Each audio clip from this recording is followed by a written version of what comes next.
Today's a work on various cars day, and so I'm barely getting to the suspension of this. However, my shocks came, and let me go over just a couple of things.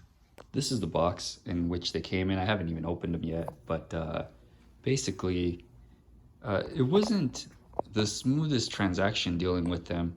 Um, they seem to have somewhat outdated technology when it comes to processing credit card transactions. So it was a little bit of a hassle and enough to put me in a situation where if I update, granted, I will be updating the suspension out at some point. For right now, I just want to get it running. And so I'm hoping that these shocks last that long. But yeah, um, if they blow out or something like that, then that will be the time for me to start reworking the rear suspension of this car. I don't believe I will be going this route again just because of, the hassle with that transaction. I'm not going to get into too much detail, but yeah, that's, if you have any questions about that, I guess they will be questions.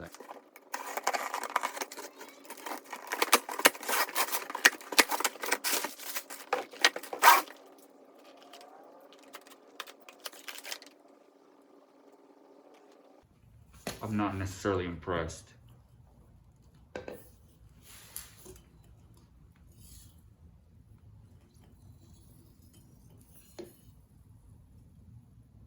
Huh.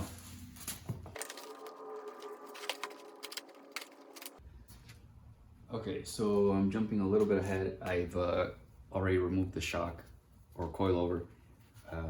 In my previous video, I show how I go about removing these, so there's no point in repeating that or re-showing those steps again. So currently, this is the new one, this is the old one. This should come out. This is the top piece here. I might need a hammer.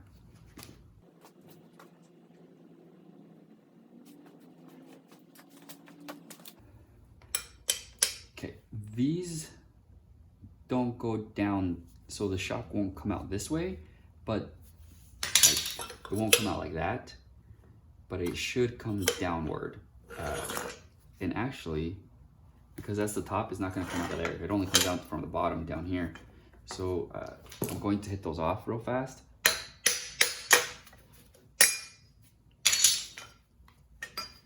So there's that. So as you can see, it doesn't come out from the top. There's just no way. So gotta hit this one the other way.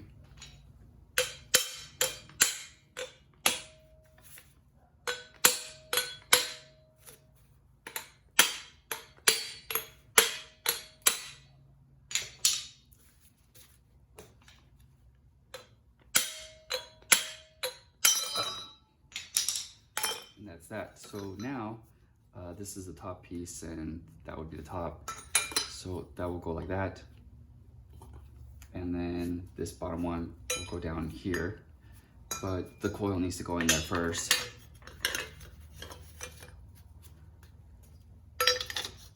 So there's the new setup right there.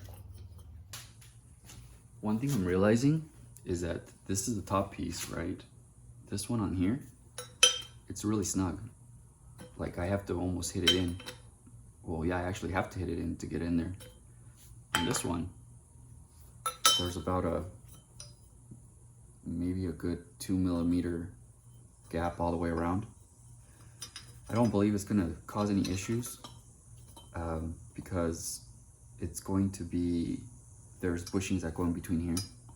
So that'll keep it from, hopefully there's no noise too, but that'll keep it from doing this. So, but just another thing that I'm just kind of not very happy with.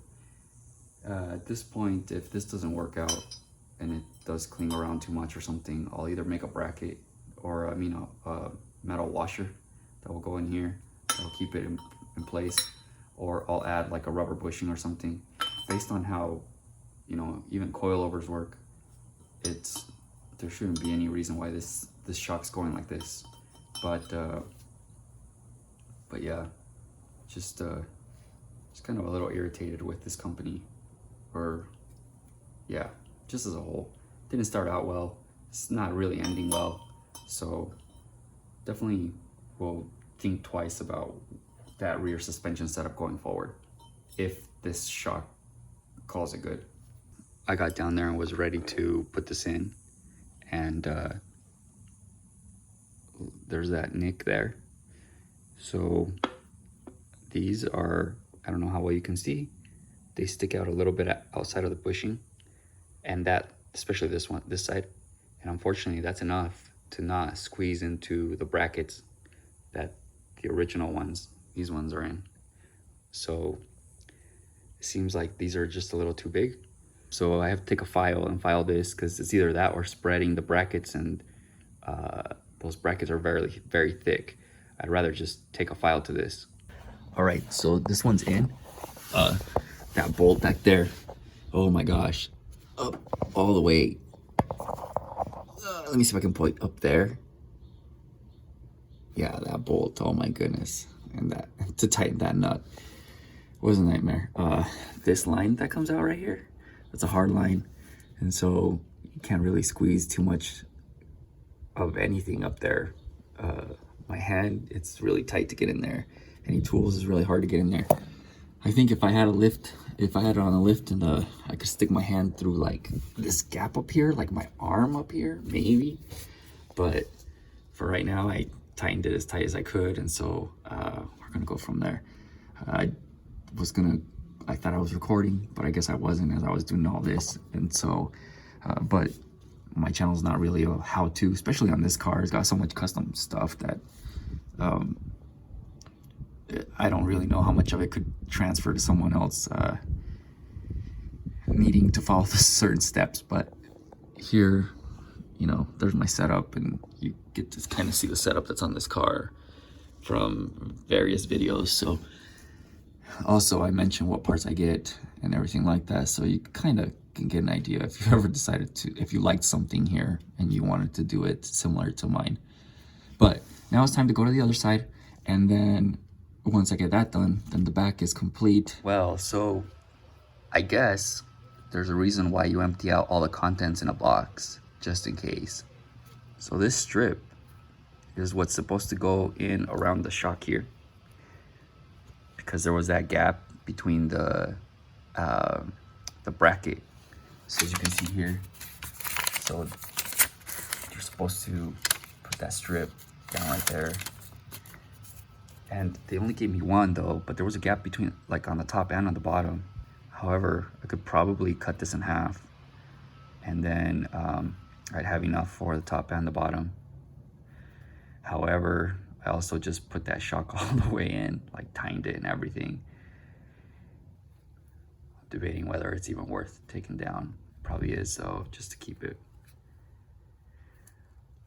Oh my gosh. All right, time to remove that shock, put the stupid thing on, and then put it back in. I have cut the strips down, and so just cut them in half.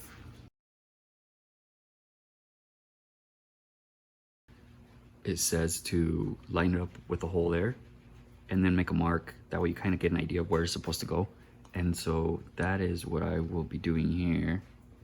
If I can show it here. I'm a little shaky. So that right there. So that's the bottom, pretty much.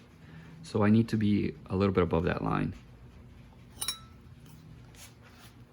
I think I said a little bit above the line, but it's actually a little bit below the line. So see how well this works out. So it doesn't even have any sticky film on it. I don't know.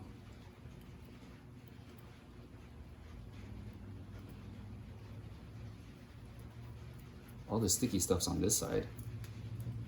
What the heck? Anyway, as long as it stays there for a little while, enough to get this on there, we should be good.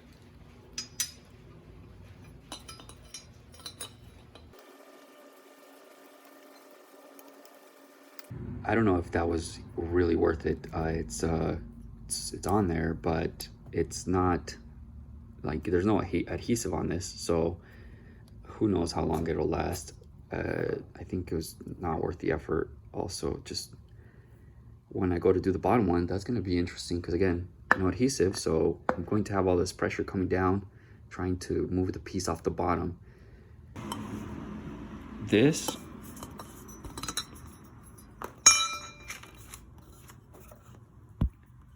complete garbage. I'm going to have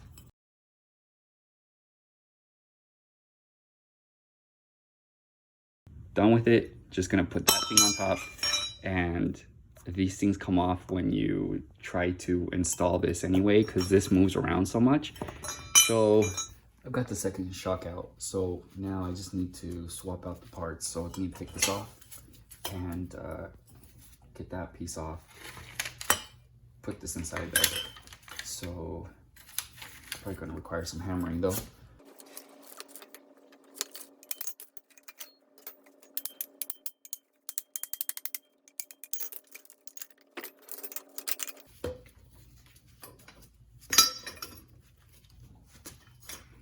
All right, time to put her in. Quick view of what it looks like under there. And let me go to the other side. Here's the other one.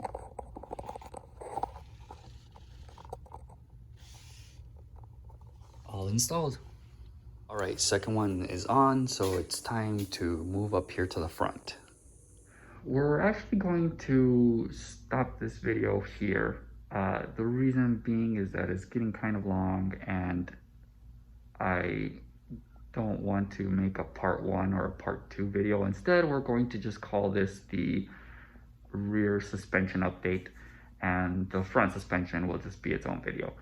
One thing I do want to mention is that I found out what the specs for the front alignment are supposed to be, and they are I'm supposed to be in between 1.5 millimeters to 2.5 millimeters. I think that translates to like around 1/16 to 3/32s in standard, but I'm not 100% sure. I think that's close. So with that being said, I'm probably going to aim for around 2 millimeters toe. Oh, and this is toe in, by the way. So that will be on the next video though. And so for now, thank you for watching, and we'll just catch you on the next one, okay?